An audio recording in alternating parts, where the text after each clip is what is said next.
کیونکہ اس کی شرٹس کی بنائی ہوئی ڈیزائننگ سے فیکٹری لاس میں جا رہی تھی. وہ حسن سے ڈیزائننگ بنواتا تھا تو وہ ڈیزائننگ کامیاب ہو جاتی تھی، لیکن وہ نام اپنا استعمال کرتا تھا. لیکن جب حسن نے اسے منع کر دیا کہ وہ فیکٹری کے لیے کوئی بھی ڈیزائن بنا کے نہیں دے گا، تو پھر فیضان نے باہر کی کمپنی میں ہونے والے کورسز میں اپلائی کیا. اس کا 8 مہینے کا کورس تھا جس سے وہ اچھی ڈیزائننگ بنانا سیکھ سکتا تھا. لیکن اس وقت تک شادی کو صرف 2 دن رہ گئے تھے. اگر وہ انکار کرتا تو شاید کوئی بھی اسے جانے نہ دیتا، اور وہ یہ موقع گنوانا نہیں چاہتا تھا. اس لیے زارا روتے ہوئے بتا رہی تھی. اس لیے کیا؟ پوری بات بتاؤ سب کو، حسن چلایا. اس لیے یہ سارا ڈرامہ رچانا پڑا. فیضان نے میرے آگے ہاتھ جوڑ کے مجھ سے کہا تھا کہ میں اس کا ساتھ دوں، اور وہ جانتا تھا کہ حسن ایک واحد بندہ ہے جو مجھ سے اتنی نفرت کرتا ہے کہ کبھی بھی مجھے ہاتھ تک نہیں لگائے گا. ورنہ اگر فیضان چلا جاتا تو بابا میری شادی کسی اور کے ساتھ کر دیتے. اس لیے ہم دونوں نے یہ سب کیا تھا. روتے ہوئے زارا نے سب کچھ بتا دیا. حسن کہنے لگا، سن لیا آپ نے ماموں؟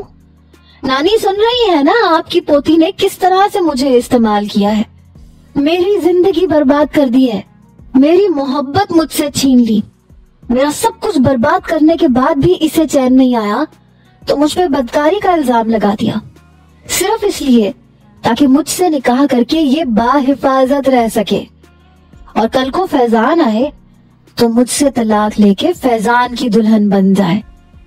اور وہ فیضان جو خود کو میرا ہمدرد کہتا تھا، اتنا بڑا ڈھونگی نکلا وہ. یہ ہے آپ کی پوتی کی اصلیت. پھر اس نے فیضان کو کال کی. زارا کے فون سے ہی کال کی تھی، اس لیے فوراً سے فیضان نے اٹھا لی.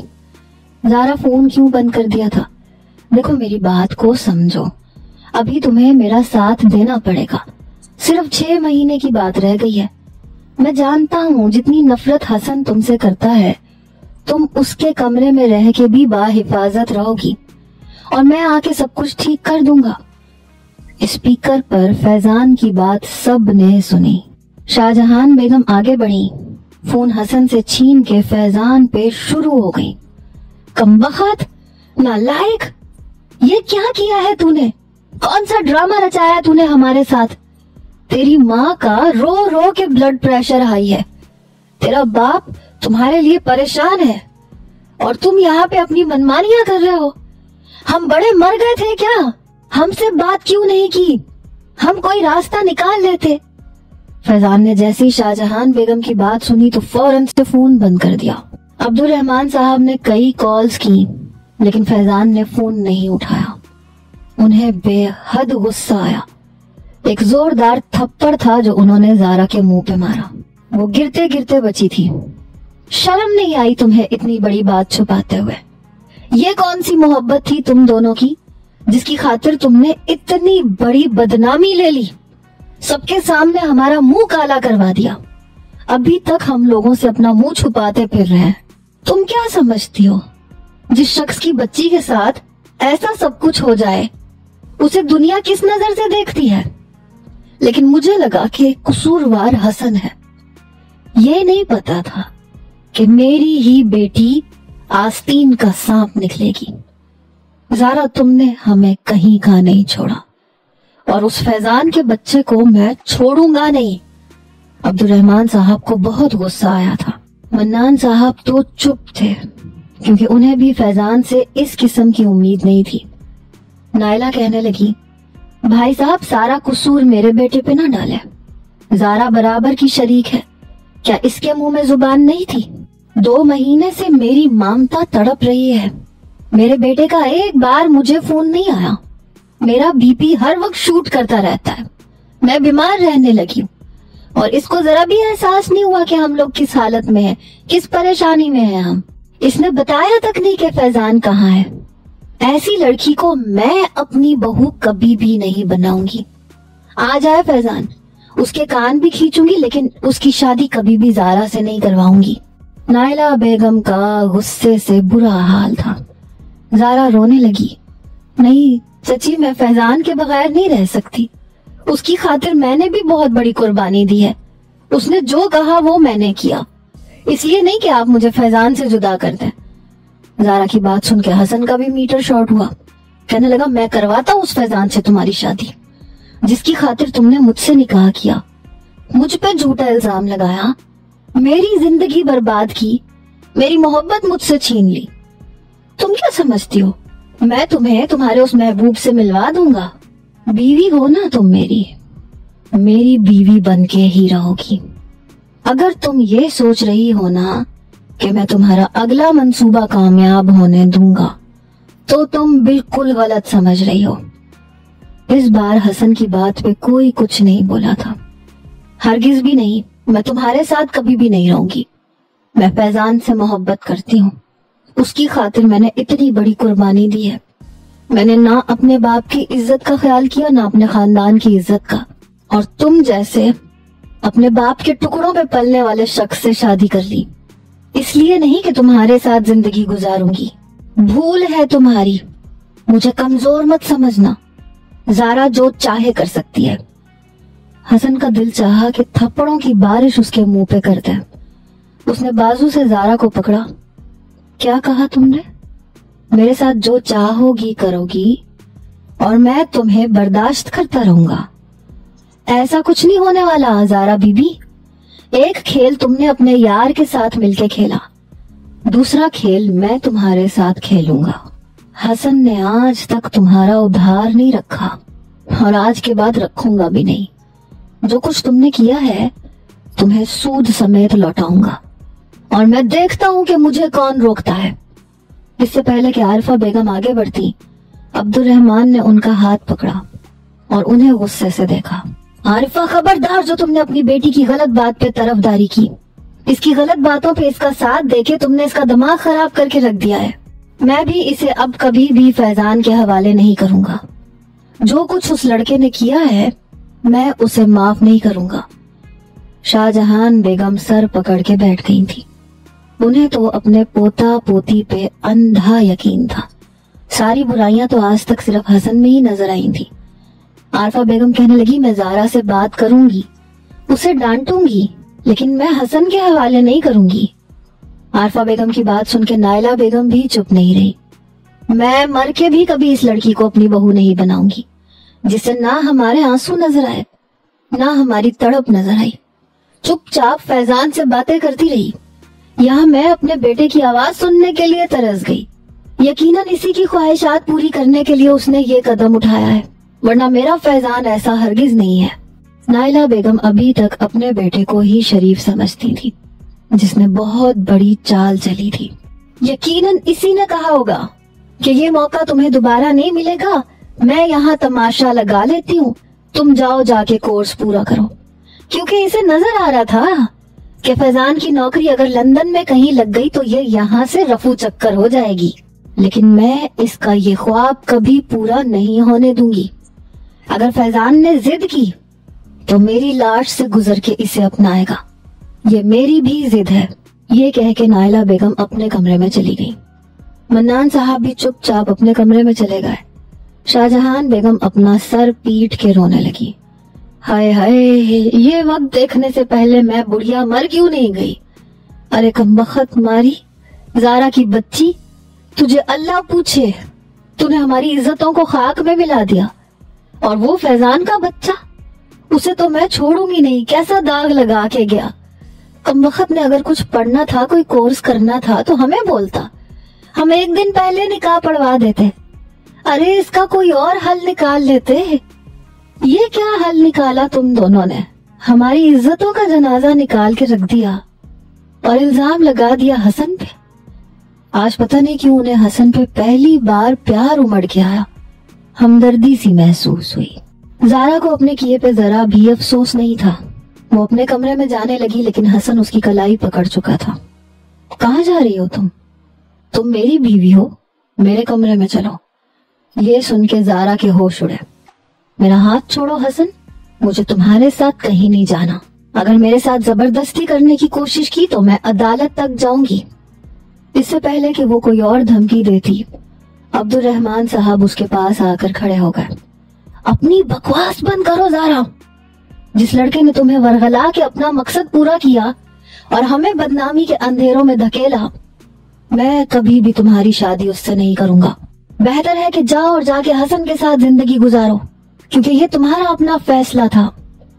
زارا رونے لگی، اپنا ہاتھ حسن کے ہاتھ سے چھڑوانے لگی. بابا میں نہیں رہوں گی اس کے ساتھ، مجھے اس کے ساتھ نہیں رہنا، میں اس سے صرف نفرت کرتی ہوں. مجھے فیضان نے کہا تھا، میں نے اس کے کہنے پہ اس سے نکاح کیا تھا. آپ فیضان سے بات کریں نا، میں کیوں سزا بھگتوں، مجھے نہیں رہنا اس کے ساتھ. زارا روئے جا رہی تھی، اپنا ہاتھ چھڑوا رہی تھی. میں کہتی ہوں میرا ہاتھ چھوڑو حسن، لیکن وہ کسی بے جان بت کی طرح کھڑا تھا. اس کی کلائی زور سے پکڑ رکھی تھی کہ زارا کے لیے چھڑوانا مشکل تھا. آہستہ آہستہ سب اپنے کمرے میں جا چکے تھے. میں کہتی ہوں میرا بازو چھوڑو، میری بات یاد رکھنا، اگر فیضان کو پتہ چل گیا نا کہ تم نے میرے ساتھ زبردستی کی ہے تو وہ تمہیں جان سے مار ڈالے گا. تم اچھے سے جانتے ہو وہ مجھ سے کتنی محبت کرتا ہے. مجھے نہ اپنے ماں باپ کی پرواہ نہ کسی اور کی، اور میں جانتی ہوں فیضان کو بھی نہیں ہوگی. وہ آئے گا تو مجھے ضرور اپنائے گا. بار بار وہ اپنا بازو چھڑوا رہی تھی. حسن کہنے لگا اب جب تک وہ آئے گا نا تب تک تم میرے بچے کی ماں بننے والی ہو جاؤ گی، پھر میں دیکھوں گا وہ تمہیں اپناتا ہے یا چھوڑتا ہے. یہ مت سمجھنا کہ میں تمہیں بخش دوں گا. تم میری محبت نہیں ہو زارا، تم میری صرف ضد ہو. جو کچھ تم نے میرے ساتھ کیا ہے، میں قسم کھاتا ہوں اپنے مرے ہوئے باپ کی، میں تمہاری ساری زندگی جہنم بنا کے رکھ دوں گا، اور اس زندگی کی ابتدا آج رات سے ہوگی. حسن کے خطرناک تیور دیکھ کے زارا رونے لگی. میرا ہاتھ چھوڑو حسن. وہ اسے زبردستی اپنے کمرے میں لے جانے لگا. وہ چلا رہی تھی، حسن میرا ہاتھ چھوڑو، بچاؤ، کوئی مجھے بچاؤ، بابا خدا کے لیے میری اس سے جان چھڑوائے، دادی دادی خدا کے لیے کوئی تو میری مدد کرے. لیکن اس بار کسی کے کمرے کا دروازہ نہیں کھلا. حسن اسے اپنے کمرے میں لے جا چکا تھا. کمرے میں لے جاتے ہی اسے زمین پر پھینکا اور کمرے کی کنڈی لگائی. بنا زارا کی کوئی بات سنے حسن نے اپنی شرٹ کے بٹن کھولنے شروع کیے، اور زارا کی جان لبوں تک آئی تھی کیونکہ فرار کا کوئی راستہ اسے نظر نہیں آ رہا تھا. جی تو ریڈرز، کون ہوگی حسن کی ہیروئن، رملہ یا زارا؟ جلدی سے کمنٹس میں بتائیں. اللہ حافظ.